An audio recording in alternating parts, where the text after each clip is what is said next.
दर्शकों का स्वागत है। अभी तक की तमाम छोटी बड़ी खबरों को लेकर मैं निशा बर्णवाल। तो चलिए खबरों में आगे बढ़ते हैं और नजर डालते हैं आज के हेडलाइंस पर। कोरोना से जंग लड़कर फिर ठीक हुए 3 लोग, फूल बरसाकर और तालियां बजाकर तीनों को किया गया विदा, दी गई जरूरत की सामग्री। उपायुक्त, सिविल सर्जन समेत कई पदाधिकारी व स्वास्थ्य कर्मी रहे मौके पर मौजूद। लंगटा बाबा फैक्ट्री में हुए मौत पर मुआवजे को लेकर की गई बैठक। विधायक सुदेव कुमार सोनू ने की मध्यस्थता। मृतक रामस्वरूप राय के परिजनों को मिलेगा 7.5 लाख का मुआवजा। एसडीओ प्रेरणा दीक्षित के नेतृत्व में शहरी क्षेत्र में चला अतिक्रमण हटाओ अभियान। खदेड़े गए फुटपाती दुकानदार। डीएसपी 1 समेत अन्य कई पदाधिकारी भी रहे मौके पर मौजूद। और कार्बन रिसोर्सेज फैक्ट्री में लगी आग से बचने के लिए इलेक्ट्रिक फर्नेस से कूदे कई कर्मी, 3 हुए घायल। नवजीवन नर्सिंग होम में चल रहा है इलाज।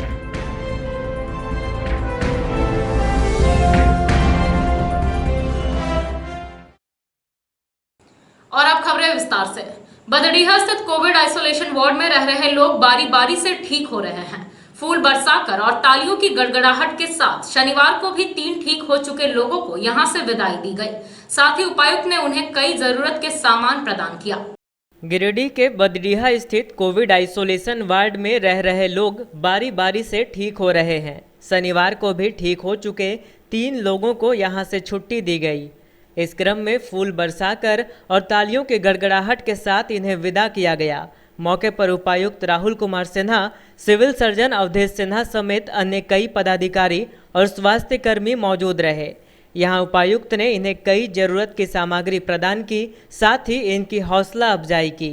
मौके पर घर जा रहे लोगों ने प्रशासन के प्रति आभार प्रकट किया और स्वास्थ्य कर्मियों को धन्यवाद दिया।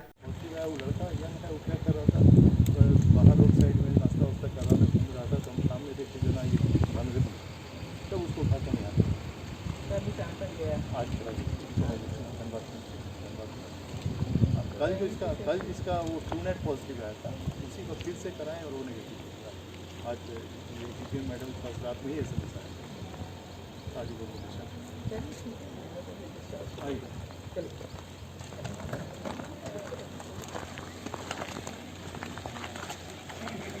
जो 2000 बात करो कि अभी तो क्या है।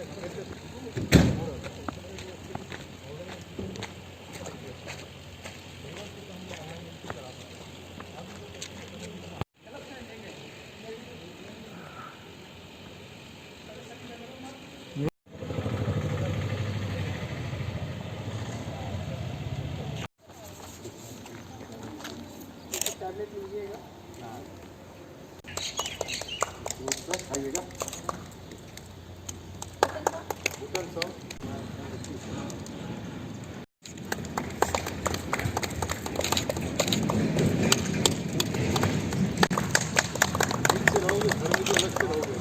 दवा दिया है, खाना चलो।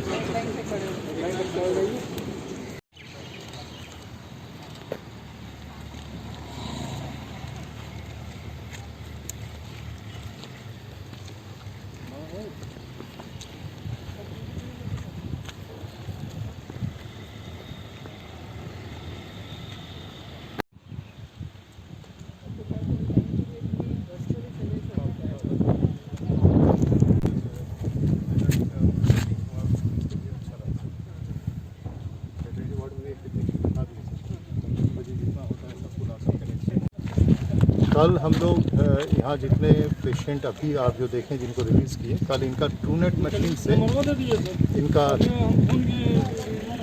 पॉजिटिव आया था। ट्रूनेट मशीन से इनका पॉजिटिव आया था कल।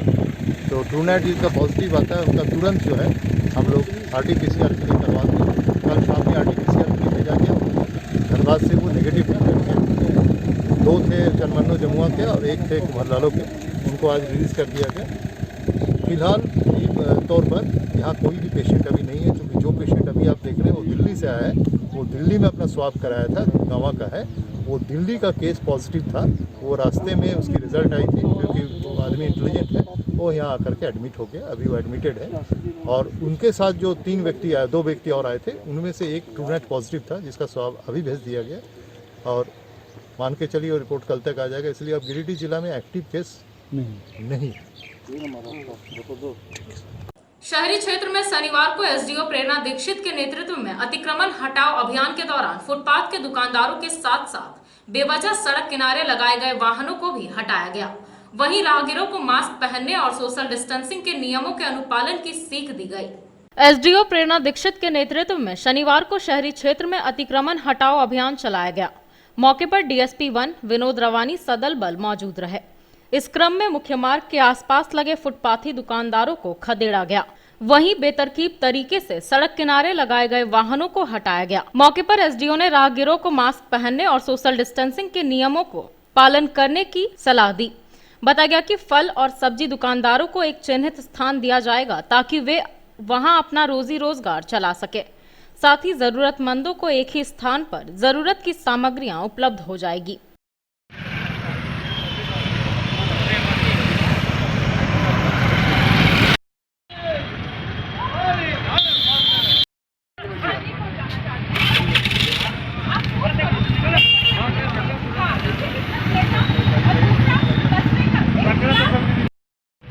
परमानेंट दुकान नहीं लगाई है।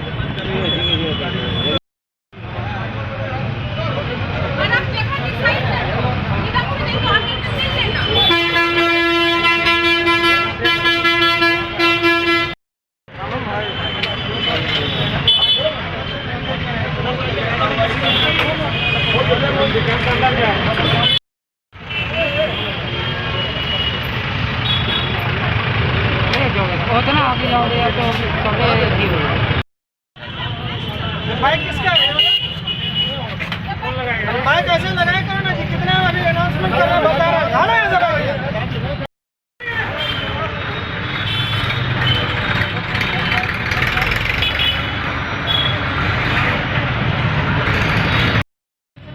के तहत कार्रवाई की जाएगी क्योंकि सदर हॉस्पिटल है, एम्बुलेंस का आने जाने में अवरोध होता है।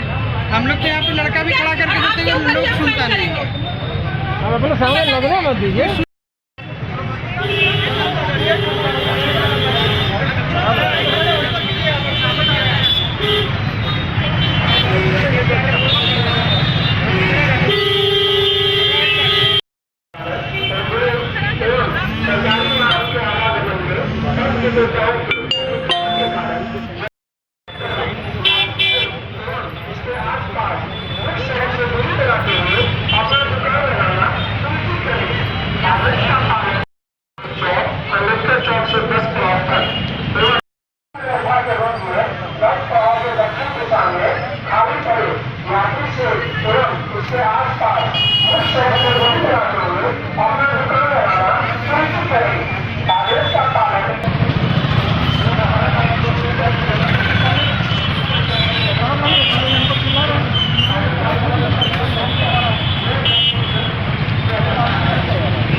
अम्बेडकर चौक से पदम चौक, टावर चौक से सर जेसी बोस चौक, अम्बेडकर चौक से 10 पड़ाव तक एवं कालीबाड़ी से मकरपुर चौक तक नो वेंडिंग जोन घोषित किया जाता है। इस क्षेत्र में जिला समाहरणालय, व्यवहार न्यायालय, सदर अस्पताल एवं नगर निगम कार्यालय अवस्थित है, जिसके कारण इस जोन में मुख्य सड़क के किनारे फुटपाथ पर दुकान लगाना प्रतिबंधित किया जाता है। आदेश दिया जाता है कि पथ विक्रेता वैकल्पिक व्यवस्था के रूप में दक्षिण दिशा में घोषित किया जाता है। इस क्षेत्र में जिला समाहरणालय है, जिसके कारण दूर रही पथ विक्रेता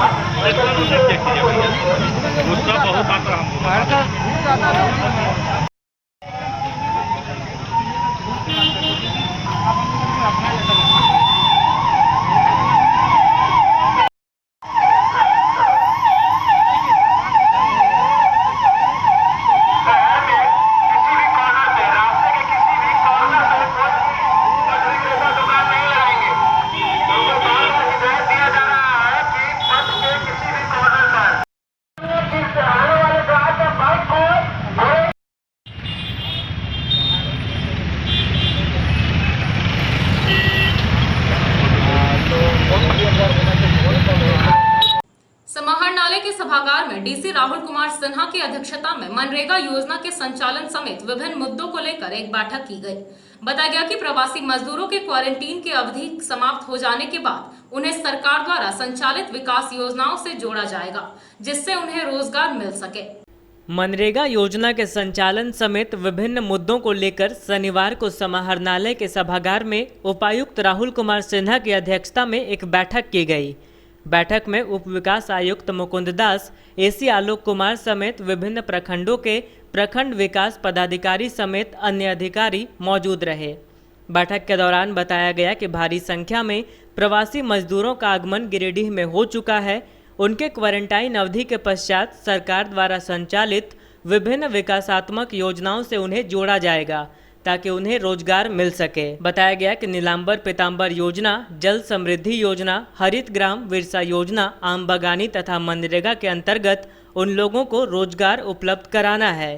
इसी दिशा में कार्रवाई के लिए यह बैठक बुलाई गई है। बैठक के दौरान तमाम पदाधिकारियों को रोजगार सृजन के कार्यों को गति देने का निर्देश दिया गया। देखिए, सारा चीज़ आप ही पर है, आप कितना उसको ऑन करके या कितना रिस्पॉन्सिबिलिटी सही बात को अगर है बोले, फिर आप अपने सपोर्टिंग में एक लेटेस्ट ग्राम सभा करा के ले लीजिए। ग्राम सभा से नियात जरूरी इस वर्ष के लिए ग्राम सभा इसकी अनुशंसा करते कि इसे इसी वर्ष मुहैया कराई जाए। ऐसा नहीं कि कोई मांग कर रहा है दिव्यांग करके आप कहेंगे नहीं।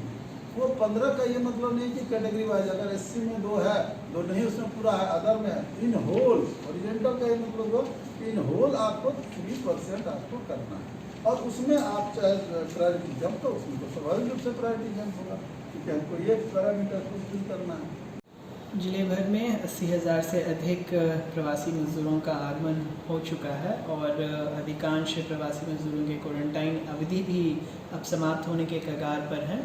जितने भी क्वारंटाइन सेंटर्स स्कूलों को बनाए गए थे, अब ज़्यादातर जगहों से यही सूचनाएं प्राप्त हो रही हैं कि लोगों ने अपने 14 दिन के क्वारंटाइन पीरियड समाप्त कर लिया है और अब अपने घर की तरफ प्रस्थान कर चुके हैं। ऐसे में सभी स्कूलों को उनके शैक्षणिक कार्यों के लिए भी दोबारा सैनिटाइज कराकर फ्यूमिगेट कराकर प्रारंभ कराया जा रहा है। उधर दूसरी तरफ सारे मजदूरों को भी मनरेगा या अन्य विकासात्मक योजनाओं में इन्वॉल्व कराने के लिए सारी तैयारियाँ की जा रही है। वर्तमान में मनरेगा पर सबसे ज़्यादा फोकस किया जा रहा है बिरसा हरित ग्राम योजना, शहीद पोटो खेल विकास योजना तथा नीलांबर पीतांबर जल समृद्धि योजना के माध्यम से अधिकाधिक संख्या में पूरे जिले में मनरेगा के अंतर्गत कार्य प्रारंभ कराए जा रहे हैं। अभी तक कुल 7,000 से अधिक कार्य बीते 10 दिनों में स्टार्ट किए गए हैं, जिनमें कि अधिकाधिक संख्या में मज़दूरों को लगाया गया है और उनको रोज़गार उपलब्ध कराया जा रहा है। पूरी कोशिश की जा रही है कि 8वें दिन सभी को टाइमली वेज पेमेंट भी हो जाए। अभी ज़िले में कुल जितने भी एक्टिव लेबर्स हैं, हम लोग 25% एक्टिव लेबर्स को इंगेज कर पाने में सफल रहे हैं और यही कोशिश की जा रही है कि ज़्यादा से ज़्यादा लेबर्स को इसमें और इन्वॉल्व किया जाए। नए प्रवासी मजदूरों के लिए 72,000 की संख्या में जॉब कार्ड्स बनाकर मंगवाए गए हैं और जैसे जैसे लोगों का क्वारंटाइन पीरियड ख़त्म हो और जैसे जैसे अपने घर में लोग जा रहे हैं उनको जॉब कार्ड डिस्ट्रीब्यूट किया जा रहा है तथा उन्हें सूचनाएं प्रदान की जा रही हैं कि उनके गांव में कहां कहां पे योजनाएं शुरू हो चुकी हैं। हर एक गाँव में कम से कम 5 योजनाएँ लेने का दिशा निर्देश सभी रोजगार सेवक को, सभी BPOs को उपलब्ध कराया गया है और मैक्सिमम स्कीम्स ट्रेंच कम बंडिंग, फील्ड रिजुविनेशन, नाला, सोक पिट तथा बागवानी को ही लेकर है ताकि इनका आगे के दिनों में भी जैसे अगर बारिश हो भी जाती है तो बागवानी का काम उससे भी कंटिन्यू कराया जा सकता है। यही प्रयास किया जा रहा है कि जितने भी मनरेगा के अंतर्गत आने वाले कर्मी हैं या जितने भी मजदूर हैं सभी को अपने गांव में ही रोज़गार मिल जाए, उनको अपने गांव के बाहर कहीं और जाने की ज़रूरत नहीं पड़े। ऐसी स्थिति में ज़्यादा से ज़्यादा डिमांड क्रिएट होंगे और ज़्यादा लोग काम करने के लिए सामने भी आएंगे तथा फील्ड में और ज़्यादा एसेट्स भी बन के रेडी हो जाएंगे।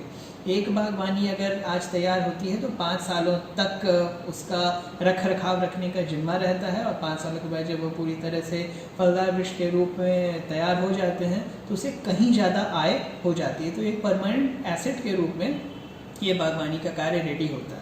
जितने भी TCVs और फील्ड रिजुविनेशन बनते हैं वह ग्राउंड वाटर हार्वेस्टिंग के लिए बहुत ज़्यादा मददगार होते हैं। और हमारा जो पूरा प्रदेश है वह खेती के लिए ही जाना जाता है। यहाँ की आय की सबसे बड़ी जो संभावनाएं होती हैं वह कृषि कार्यों पर भी निर्भर करती है। तो सिंचाई को बहुत फ़ायदा मिलता है अगर हम ज़्यादा से ज़्यादा मात्रा में TCVs और फील्ड बंडिंग्स और मेड़बंदी का कार्यक्रम करते हैं। तो कुल मिलाकर अभी यही प्रयास किया जा रहा है कि पूरे ब्लॉक के मशीनरी को मनरेगा में इन्वॉल्व कराया जाए और बारिश आने के पहले तक ज़्यादा से ज़्यादा संख्या में इनको इंगेज कराते हुए रोज़गार उपलब्ध कराएं, इंश्योर कराएं कि कम से कम समय में इन्हें इनके पेमेंट्स भी उपलब्ध होते रहें। मातोडी स्थित अलकतरा बनाने वाली factory carbon resource private limited में शनिवार की सुबह भीषण आग लग जाने की वजह से 3 कर्मी घायल हो गए। वहीं फैक्ट्री प्रबंधन द्वारा मातोडी पुलिस पिकेट प्रभारी को एक कर्मी के जख्मी होने की बात बताकर मामले को छिपाने का प्रयास किया गया। औद्योगिक क्षेत्र के महतोडी स्थित अलकतरा बनाने वाली factory carbon resource private limited में शनिवार की सुबह भीषण आग लग गई। आग लगी कि इस घटना में 3 कर्मी जख्मी हो गए, लेकिन महतोडी पुलिस पिकेट प्रभारी को फैक्ट्री प्रबंधन द्वारा एक कर्मी के जख्मी होने की बात बताकर मामले को छिपाने का प्रयास किया गया। वैसे कार्बन रिसोर्स में आग लगी कि यह घटना कोई नई नहीं है, बल्कि इससे पहले भी कई बार प्लांट के मशीनों में आग लगी की घटना हो चुकी है, लेकिन कारखाना में अक्सर आग लगने का कोई वजह अब तक सामने नहीं आया है। गिरिडीह के इस इकलौते अलकतरा फैक्ट्री से झारखंड के कई संवेदकों के साथ दूसरे राज्यों को अलकतरा की आपूर्ति किए जाने और प्लांट के मालिक सुरेश जालान के रसूखदार होने के कारण स्थानीय प्रशासन प्लांट प्रबंधन के खिलाफ कोई कार्रवाई नहीं कर पाता है। शनिवार की सुबह करीब 8 बजे कारखाना के जिस इलेक्ट्रिक फर्नेस में आग लगी, वहां सूचना मिलते ही कई पत्रकार भी पहुंचे, लेकिन पत्रकारों को कारखाने के भीतर यह कहकर जाने नहीं दिया गया कि कोई बड़ी घटना नहीं हुई है। यहां तक कि कारखाने के मेन गेट को भी खोलने से मना कर दिया गया, जबकि महतोडी पुलिस पिकेट के SI शंभू कुमार पुलिस जवानों के साथ कारखाने के भीतर स्थिति जानने के लिए मौजूद थे। इधर घटना के तुरंत बाद कारखाना प्रबंधक ने आनन फानन में जख्मी तीनों कर्मियों को शहर के नवजीवन नर्सिंग होम पहुंचाया, जहां 2 कर्मी मोहम्मद इलियाज और मोहम्मद रुस्तम को गंभीर चोट लगी है। वहीं तीसरा कर्मी अनिल पाल भी जख्मी बताया जा रहा है। जख्मी कर्मियों ने ही बताया कि कार्बन रिसोर्स के इलेक्ट्रिक फर्नेस में 60 से अधिक की संख्या में कर्मचारी काम कर रहे थे। इसी दौरान फर्नेस में आग लग गई। आग लगते ही कर्मी ऊपर से कूदना शुरू कर दिए। जख्मी कर्मियों ने यह भी बताया कि इलेक्ट्रिक फर्नेस करीब 15 मीटर ऊंचा है, लिहाजा कर्मी जब कूदना शुरू किए तो कुछ कर्मियों को चोट लगी है। कितने कर्मी जख्मी हुए हैं वे लोग नहीं बता सकते। क्या नाम है फैक्ट्री का? क्या नाम है? Carbon resource private limited. मालिक का क्या नाम है? सुरेश कुमार जालान। क्या हुआ था वहाँ? वो कुछ नहीं, इलेक्ट्रिक फर्नेस है, वो आग लग गया, तो वही भागदौड़ में सब कोई जो है भागने लगा। आग क्या चीज में लगा? हाँ, आग क्या चीज में लगा? ब्लास्ट फर्नेस है। ब्लास्ट फर्नेस नहीं, हम लोग के फर्नेस है, वो इलेक्ट्रिक फर्नेस है, वो कोई ब्लास्ट फर्नेस नहीं है। ऐसे फर्नेस है, वो इलेक्ट्रिक का है, वो इलेक्ट्रिक के कारण कुछ फॉल्ट के कारण आग लग गया है। वही भागदौड़ में सब कोई भागा। हाँ, वर्कर हमको पता नहीं, वर्कर के बारे में पता नहीं, हम खुद वर्कर के बारे में हमको पता नहीं, खुद हम आए हैं, हम जानते हैं बस। हमारे 2-3 गो साथी है, बस यही है। हाँ, मेरा नाम अरुण कुमार पाल। मेरा मनीष गिरिडीह। हम तो 9 बजे पहुंचे थे, उसके पहले आग लग गया था। हम 9 बजे पहुंचे थे, उसके पहले आग लगा। नहीं, हम मेरा दूसरा साइड है। पता नहीं, हम अभी उस समय ड्यूटी गए थे। मेरा जनरल शिफ्ट ड्यूटी रहता, हम 9 बजे ड्यूटी गए थे। उस समय देखिए इनको चोट लगा हुआ, तो हम लेके आए यहाँ। जिस तरह से आए दिन फैक्ट्री मजदूरों श्रमिकों के साथ घटनाएं घट रही है, ये कहीं ना कहीं इस बात को स्पष्ट करता है कि फैक्ट्री प्रबंधकों के द्वारा सुरक्षा में चूक है। और मैं राष्ट्रीय मजदूर कांग्रेस इंटर गिरिडीह जिला अध्यक्ष मोहम्मद हसनैन अली ये अपने शब्दों से कहना चाहता हूँ कि मजदूरों को सुरक्षा व उनका हक अधिकार दें और मैं और मेरा पूरा इंटक परिवार राष्ट्रीय मजदूर कांग्रेस इंटक मजदूरों के साथ खड़ा है। केंद्र सरकार व राज्य सरकार के द्वारा गरीबों के लिए योजनाएं तो बनती है, लेकिन जमीन पर आते आते उसकी हकीकत बदल जाती है। एक ऐसा ही मामला सामने आया है गांवा प्रखंड के साख पंचायत से। यहां पर प्रधानमंत्री आवास योजना के अंतर्गत बिना आवास बने ही पैसे की निकासी कर ली गई। एक तरफ जहां केंद्र सरकार व राज्य सरकार गरीब लोगों के लिए प्रधानमंत्री आवास योजना मुहैया कराने के लिए जी तोड़ मेहनत कर रही है, वहीं कुछ मुखिया के द्वारा प्रधानमंत्री आवास योजना में मनमानी करने के आरोप के साथ ही पैसे के बंदरबाट करने की बात भी सामने आ रही है। ऐसा ही मामला आया है गांवा प्रखंड के साख पंचायत से। यहां पर बिना आवास बने ही पैसे की निकासी कर ली गई है। इस बाबत यहां की स्थानीय महिला सुनीता देवी ने बताया कि प्रधानमंत्री आवास योजना में उनका नाम लिस्ट में आया था। साथ ही साथ इनके नाम से 1,25,000 रुपए की निकासी कर ली गई थी। मामला है सर कि हम बहुत गरीब आदमी है, 2 बच्चे हैं। हमारे पति 2009 में डेथ हो गए और 1 साल के मेरा लड़का था। उसी टाइम में तो हम गुजारा कर रहे हैं, अपना कमा खा रहे हैं मजदूरी करके। हमारे यहाँ 7 हिस्सेदार हैं, उसमें से 2 रूम हिस्सा हुआ है तो पानी डिका हुआ रहता है घर में, उसको खुला निकाल के फेंकती हूँ बाल्टी में। और हमारे नाम से इंदिरा आवास आया था, कौन क्या कर लिए मुझे पता नहीं है। जब वीडियो मैडम आई थी गाँव प्रखंड से तो मुझे पता चला कि आपके नाम से कॉलोनी आया था, पैसा निकल गया। कितना पैसा निकासी हुआ है? 1,25,000 रुपये बोले मैडम। किस पंचायत में रहते हैं आप? साख पंचायत में। मुखिया का क्या नाम है? परवीन कुमार। कभी इस बारे में मुखिया से आपसे बात किए थे? नहीं किए थे। वीडियो में हम जाने के बाद मुखिया क्या आश्वासन दिया था?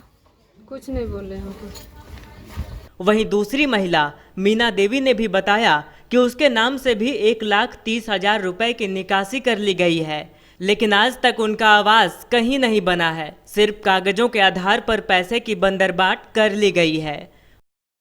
मीना देवी। कहाँ रहते हैं? यहाँ साख में। क्या परेशानी है? ये कॉलोनिया के परेशानी, घर में टूटल फटल है, कॉलोनी के कलर के निकलते रहते कि निकलल ना। मुखिया क्या बोला? मुखिया बोल के ये जे कि बोल तोहरा बोल कार्तिक से बोलिए आए तो काल तो 8 रोज के बाद टाइम मिलल थी, फिर अइले टाइम के बाद गलिए, फिर 8 रोज टाइम मिलल थी, टाइम के बाद गलिए तो अभी 23 तारीख के टाइम ले ले। तो अभी क्या बोल रहा मुखिया? मुखिया जगह फिर ये ना गलिए, हम गलिए उन्हें 23 तारीख के गलिए कल थी, 23 तारीख के बोल तो टाइम दीजिए, 23 तारीख के बोल तोहर फीस बात हम कहबो।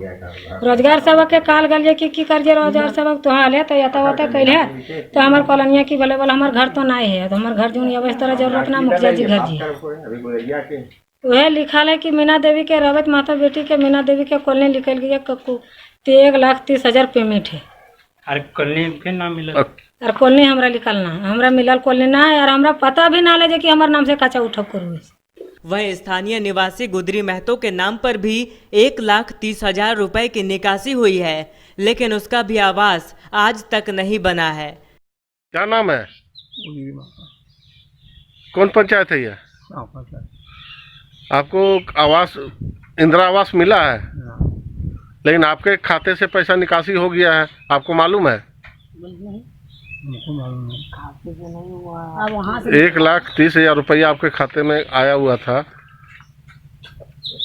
आवास बनाने के लिए, आपको मालूम है? इधर जब इस बाबत मुखिया से बात की गई तो उसने बात को टाल मटोल करके जवाब देते हुए अपना पल्ला झाड़ लिया। महावीर शाह, ये सिर्फ गुलाबों का रिकॉर्ड हम लोग अभी तक सेंक्शन नहीं किए। इसके खाते से जो पैसा, इसके खाते में जो पैसा नहीं आया उसका जवाबदेह हम लोग नहीं हैं, पंचायत सेवक ने किया है। जैसे ID रिकॉर्ड का ID छेड़छाड़ करने में कंप्यूटर का मिली भगत से हुआ होगा या कैसे हुआ होगा, इसका जानकारी हम लोग को नहीं है। क्या कि जब सुनीता देवी का हम लोग ने रिकॉर्ड अनुशंसा करबन किए हैं, उसका रिकॉर्ड पर दस्तखत करबन किए हैं, तो फिर हम लोग का उसको जवाब दे कैसे? तो पैसा इसका निकासी हो गया कैसे 1,30,000? तो निकासी होगा, निकासी हम लोग अपने एडी से नहीं करते हैं। आपका डोंगल रहता है मुखिया जी, डोंगल आपका रहता है नहीं ना? ना, वीडियो का डोंगल से पेमेंट होता है, आवास वाला वीडियो डोंगल से पेमेंट होता है। इसमें हम लोग रिकॉर्ड अनुशंसा करने तक ही भागीदार हैं। तो आपने अनुशंसा किया? नहीं, सुनीता देवी का कोई अनुशंसा हम लोग नहीं की। इसके बाद तो इसका कैसे निकल गया पैसा? कैसे निकला ऑपरेटर जाने, प्रखंड जाने।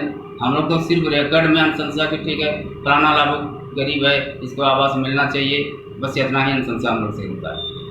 इसके बाद राशि वीडियो के आईडी से डरता है। मीना देवी का क्या मामला है? मीना देवी पति पिता रेवत माटू, इसमें कि मीना देवी इस पंचायत में दो है, एक ही नाम का दो औरत है, सिर्फ पिता का नाम में अंतर है। तो अंतर हुआ कि जैसे जो मीना देवी का जो पैसा भी निकला है वो रेवत महतो के नाम से, जैसे मीना देवी जो एक अलग विधवा महिला है उसको मिल गया पति के नाम से अंतर होने पर। अब उसको जैसे रिकॉर्ड उकॉर्ड उसका भी तैयार है। हम कहें कि ठीक है अगर इस तरह का गलती हुआ है तो आपका जैसे रिकॉर्ड तैयार है, मैडम से बातचीत भी कि ठीक है अगर इस तरह का नाम में पति का नाम रहता तो हम लोग से कोई मिस्टेक होता नहीं। हो गया पिता का नाम, पिता का नाम जैसे हम लोग उतना आगे तक नहीं ढूंढ पाए कि इसका पिता के पति की है। तो किसकी जवाबदेही रहेगी? अगर आप लिख के दिए हैं, अनुशंसा आप अगर किए हैं और आपके द्वारा सारा चीज़ अगर जियोटेक आपके द्वारा हुआ, मीना देवी पिता रेवत मातो, और अभी आप बोलते हैं मेरा जवाबदेही नहीं है। इसमें जैसे ऑपरेटर उसका आईडी निकाल करके देखता है कि उस आईडी में इसके परिवार का संख्या कितना है, कौन कौन इसके परिवार में कौन कौन आता है। तो इसको तो ढूंढना चाहिए कि हम इस लाभों को अगर पेमेंट कर रहे हैं उसके आईडी में उसके परिवार की संख्या की है, परिवार में कितने लोग हैं, किनका किनका नाम है। कम से कम ऑपरेटर को वहाँ हम लोग तो नेट चलाते भी नहीं और नेट का जानकारी भी नहीं। बहरहाल राज्य सरकार व केंद्र सरकार के द्वारा गरीबों के लिए योजनाएं तो मिलती है, लेकिन जमीन पर आते आते उसकी हकीकत कुछ और ही हो जाती है। निश्चित रूप से ऐसे मामलों की गंभीरता से जांच होनी चाहिए। पिछले दिनों लंगड़ा बाबा छड़ फैक्ट्री में कार्यरत रामस्वरूप राय की मौत हो गई थी। इस मामले को लेकर सदर विधायक के आवास पर एक बैठक की गई और मृतक के परिजनों को 7.5 लाख रुपए मुआवजा देने पर सहमति बनाई गई। बताया गया कि 5 दिनों के अंदर राशि मृतक के पत्नी के खाते में भेज दी जाएगी। पिछले दिनों लंगड़ा बाबा छड़ फैक्ट्री में कार्यरत पीरटाण के दर्दमारा निवासी रामस्वरूप राय की मौत हो गई थी। उसी मामले में परिजनों को मुआवजा दिलाने के लिए शनिवार को हरसिंगरायडीह स्थित सदर विधायक सुदिव्य कुमार सोनू के आवास पर एक बैठक की गई। बैठक में मृतक के पिता कटी राय, पत्नी सुमन देवी, बेटा बद्री राय, उमेश राय, बेटी रानी कुमारी, निशा कुमारी के अलावे फैक्ट्री के प्रतिनिधि और कई जनप्रतिनिधि मौजूद रहे। तमाम लोगों की उपस्थिति में मुआवजे पर चर्चा की गई। इस दौरान विधायक सुदिव्य सोनू ने स्पष्ट लहजे में मृतक के पत्नी के खाते में उचित मुआवजा भेजने का निर्देश फैक्ट्री प्रबंधन को दिया, जिसे प्रबंधन के लोगों ने मान लिया। बताया गया कि बैठक के दौरान 7.5 लाख रुपए मुआवजा देने पर सहमति बनाई गई। बताया गया कि 1 लाख रुपए पहले ही दिया जा चुका है। अगले 5 दिनों में बाकी राशि मृतक के पत्नी के खाते में भेज दी जाएगी। एक फैक्ट्री मजदूर की अस्वाभाविक मौत के बाद उनके परिजनों और फैक्ट्री प्रबंधन के साथ हम लोगों ने बैठकर यह वार्ता की। वार्ता के उपरांत 7,50,055 रुपया का मुआवजा का राशि बना, जिसको देने के लिए फैक्ट्री प्रबंधन ने सहमति जताई। आज इस मुआवजे की राशि को देने के तौर तरीकों पर चर्चा करके आपस में एक समझौतानामा बनाकर इस मामले का आज मोटे तौर पर कटाक्षेप होगा। मैं आपके माध्यम से फैक्ट्री मालिक से लेकर तमाम हमारे जो सहयोगी साथी कर हैं, पार्टी संगठन के लोग हैं, अन्य दलों के लोग हैं जिन लोगों ने इस मामले में एक सजग प्रहरी की भूमिका निभाई, सबको धन्यवाद देना चाहता हूं कि आप तमाम लोगों के प्रयास से इस पीड़ित परिवार के जीवन यापन के की कुछ कठिनाइयों को कुछ कम करने का हम लोगों ने प्रयास किया है। बाकी तो किसी मृत व्यक्ति को हम वापस ला नहीं सकते हैं, लेकिन उनका आगत जीवन थोड़ा आसान हो, इसका प्रयास होगा। विश्व पर्यावरण दिवस के अवसर पर जेएसएल पीएस और आश्रम अनुसंधान केंद्र के संयुक्त तत्वाधान में औषधीय और फलदार पौधों का रोपण सरिया प्रखंड के कुछ क्षेत्रों में किया गया। इस दौरान कोरोना महामारी को देखते हुए आयुर्वेदिक पौधे लगाए गए। सरिया प्रखंड अंतर्गत पुर्नेडी कोयरीडी के एसएस हाई स्कूल के प्रांगण में तथा गौ सेवा आश्रम पंचगव्य अनुसंधान केंद्र कंचनपुर में विश्व पर्यावरण दिवस के अवसर पर JSLPS और आश्रम अनुसंधान केंद्र के संयुक्त तत्वाधान में औषधीय और फलदार पौधों का रोपण किया गया। कार्यक्रम में मुख्य अतिथि के तौर पर सरिया के प्रखंड विकास पदाधिकारी श्री पुष्कर सिंह मुंडा एवं विशिष्ट अतिथि के रूप में सांसद प्रतिनिधि मनोज महतो, सरिया के BPO जागेश्वर दास, FTC जयप्रकाश वर्मा, रामाशंकर ठाकुर, आनंद अमित आदि उपस्थित हुए और पौधारोपण किया। इस क्रम में तुलसी, कालमेघ, पाषाण भेद, छोटी गौखरू, सफेद मुसली, अर्जुन तथा बेल के विभिन्न किस्म के पौधे लगाए गए। बताया गया कि आज पूरा विश्व कोरोना तथा विभिन्न बीमारियों के दौर से गुजर रहा है। आयुर्वेदिक पौधे की महत्व पूरे विश्व में है। हर इंसान को पौधा लगाने के साथ साथ पर्यावरण संरक्षण की पूरी जिम्मेदारी लेनी चाहिए। झारखंड प्रकृति की गोद में बसा है और इसे सुंदर बनाए रखने के लिए वृक्षारोपण करना आवश्यक है। इस कार्यक्रम को सफल बनाने में कोयरीडी के मुखिया बुधनी देवी, उप मुखिया ललिता देवी, दिनेश दास, बालेश्वर साव, रोजगार सेवक कोलेश्वर महतो, बालेश्वर मरांडी, रामदेव ठाकुर, रामदेव महतो समेत कई गणमान्य लोग उपस्थित थे। दिवस के अवसर पर सभी लोगों को हार्दिक बधाई, शुभकामनाएं। झारखंड प्रकृति की गोद में बैठा हुआ है, सदैव हरा भरा रहा है और इसको अक्षुण्ण बनाए रखने के लिए हमें सब लोग को पेड़ लगाने की आवश्यकता है। आज हम पर्यावरण दिवस मना रहे हैं, परंतु हमें आवश्यकता है प्रतिदिन पेड़ लगाना है, पेड़ों का संरक्षण करना है, उसका समृद्धि करना है। इसी से ही हमारी झारखंड की अस्मिता और पहचान बनाए रखेंगे। आज विश्व पर्यावरण दिवस के शुभ अवसर पर गौ सेवा आश्रम सह पंचगव्य अनुसंधान केंद्र के प्रांगण में हम सभी के प्रयास से कुछ औषधीय पौधा लगवाने का काम किए, जिसमें से तुलसी, कालमेघ, प्रमेह, सफ़ेद मुसली, बेल और सबसे महत्वपूर्ण हम लोगों ने जो आज हृदय रोग से लोग पीड़ित है वह पेड़ कहुआ, जिसको देहाती क्षेत्र में लोग कहते हैं और ऐसे अर्जुन के नाम से प्रसिद्ध है, इन सभी वृक्षों का आज हम सभी मिलकर के वृक्षारोपण का कार्यक्रम किए। तो पूरा विश्व पर्यावरण दिवस मना रहा है। इसकी शुरुआत संयुक्त राष्ट्र ने की 1972 में, ये देखते हुए कि पर्यावरण के कारण इस देश और दुनिया में जो भी आपदाएं आती हैं उनका मेन कारण तो पर्यावरण है। तो पेड़ पौधे हमारी ज़िंदगी हैं, उनको कैसे बचा के रखना है, उनके बारे में कैसे हमें सोचना है। इसकी जो मेन पहल चालू हुई 1972 में और पहली बार इसको लेके जो जागरूकता फैलाई गई वो 1974 में हुई, जब पूरा विश्व इसको मान के चलने लगा और इसके गाइडलाइन को फॉलो करने लगा। हम बहुत बहुत धन्यवाद देते हैं उन सारे महान नेताओं को, महान व्यक्तियों को जिन्होंने इस पर्यावरण के बारे में सोचा और इसकी संरचना की। बहुत बहुत धन्यवाद। जय हिंद। लॉकडाउन में एक और जहां लोगों के समक्ष खाने के लाले पड़े हुए हैं, वहीं फाइनेंस कंपनियां नियम कानून के साथ साथ इंसानियत को ताक पर रखकर सिर्फ पैसे की उगाही में लगी हुई है। शनिवार को भारत फाइनेंस कंपनी के द्वारा आजाद नगर में एक छोटे से कमरे में फाइनेंस कंपनी के कर्मी दर्जनों महिलाओं को बुलाकर उनसे ऋण वसूली कर रहे थे। साथ ही यहां सोशल डिस्टेंसिंग की धज्जियां उड़ाई जा रही थी। लॉकडाउन में भारत फाइनेंस कंपनी के द्वारा ऋण वसूली मामले को लेकर महिलाओं ने हंगामा किया। मामला पचंबा थाना क्षेत्र के आजाद नगर का है। बताया जाता है कि महिलाओं को स्वावलंबी बनाने के उद्देश्य से फाइनेंस कंपनी द्वारा ऋण दिया गया था। प्रत्येक सप्ताह इन महिलाओं से लोन के किस्त की वसूली की जाती है। इसी को लेकर आज आजाद नगर में एक छोटे से कमरे में फाइनेंस कंपनी के कर्मी दर्जनों महिलाओं को बुलाकर उनसे ऋण वसूली कर रहे थे।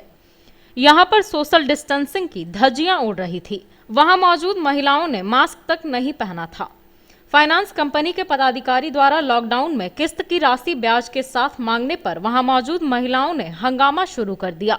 महिलाओं ने कहा कि लॉकडाउन के कारण जहां उन लोगों के समक्ष खाने के लाले पड़ रहे हैं, तो ऐसी स्थिति में ऋण व ब्याज कैसे दें। धंधा तो नहीं चल रहा है, क्या मामला खड़ा है, राजमिस्त्री नहीं चल रहा है, दुकान दौरी नहीं खुल रहा है, गिरेज में बंद हो गया है, तो कमा रहेगा तब ना हम लोग भरेंगे। आता दिन तो कोई किस्म के बात नहीं हुआ, हम लोग भरते गए, लिए तो हम लोग दिए और लिए हैं तो हम लोग देंगे।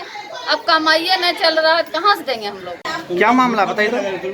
लोन जैसे भर रहे हैं ना सर, तो बोलता कि बोला किस्ती जमा कीजिए, वाला अगर किस्ती जमा नहीं कीजिएगा तो उसमें हर हफ्ता आपको 150 रुपये बढ़ा ब्याज लगेगा। अब बढ़ा तो ब्याज दे रहे, इसमें उसमें और भी बढ़ा ब्याज लगेगा, तो कहाँ से देंगे ब्याज बढ़ा करके आप।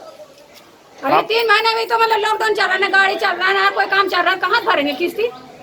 हम लोग देने के लिए तैयार है, लेकिन पीछे तो ना हट रहे हैं। अब सवाल उठता है कि जहां एक और लॉकडाउन के दौरान सभी तरह की बैठक पर रोक लगा दी गई है, तो ऐसी स्थिति में फाइनेंस कंपनी को एक कमरे में दर्जनों महिलाओं को बिठाकर मीटिंग करने व ऋण वसूली की इजाजत किसने दी।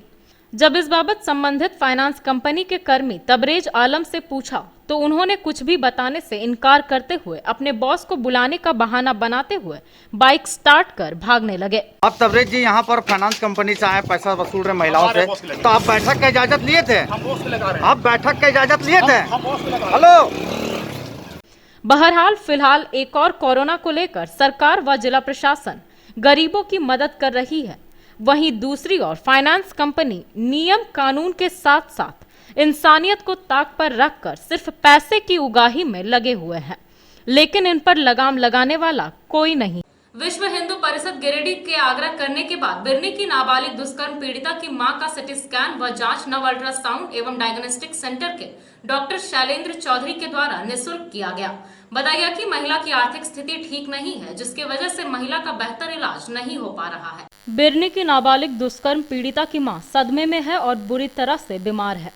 विश्व हिंदू परिषद गिरिडीह जिला इकाई उसकी मदद को आगे आई है। इसी कड़ी में शनिवार को विहिप के आग्रह पर नव अल्ट्रासाउंड एवं डायग्नोस्टिक सेंटर के डॉक्टर शैलेंद्र कुमार चौधरी ने महिला का सिटी स्कैन व जांच निःशुल्क रूप से किया। संगठन ने इसके लिए डॉक्टर चौधरी का आभार व्यक्त करते हुए धन्यवाद दिया।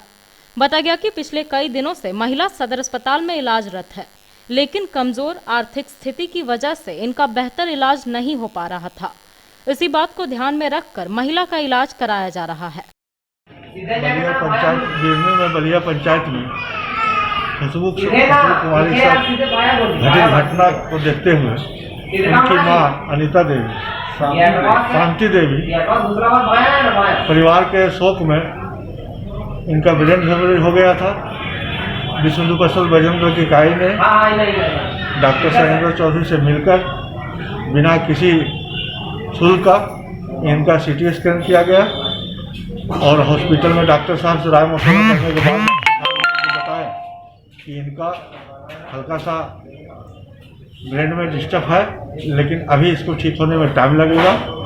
अतः मैं शासन प्रशासन से भी आग्रह करता हूं कि दोषी को दंडित करने की कृपा करें और किसी भी ऐसे संस्था हो जो पीड़िता की मां को सहयोग देने का कृपा भी करें, ये मैं आग्रह भी करना चाहता हूँ। कहाँ का मामला है ये बिरनी है, पोखरिया गांव है, हाँ बलिया पंचायत।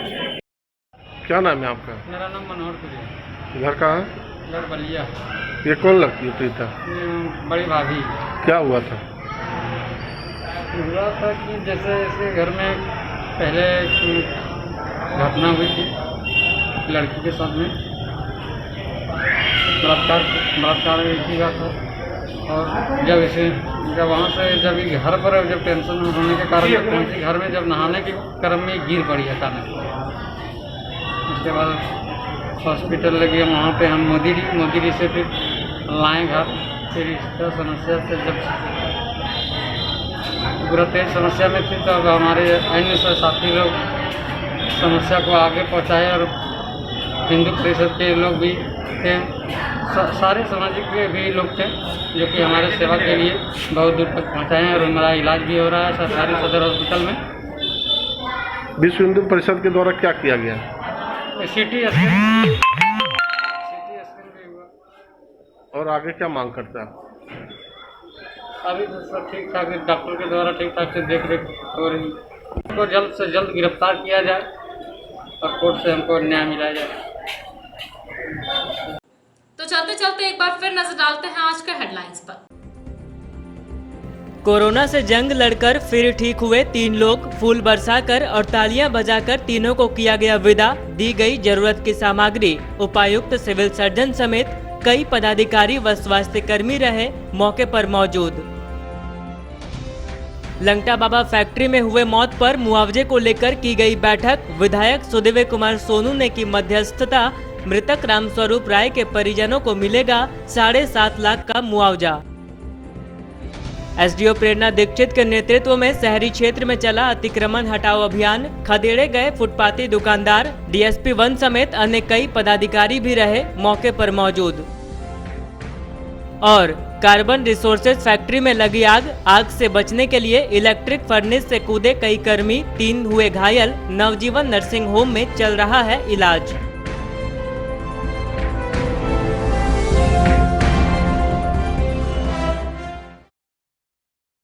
तो दर्शकों, ये था हमारा आज का न्यूज एपिसोड। अब हम आपसे विदा चाहेंगे। कल फिर होगी मुलाकात एक और नए एपिसोड के साथ।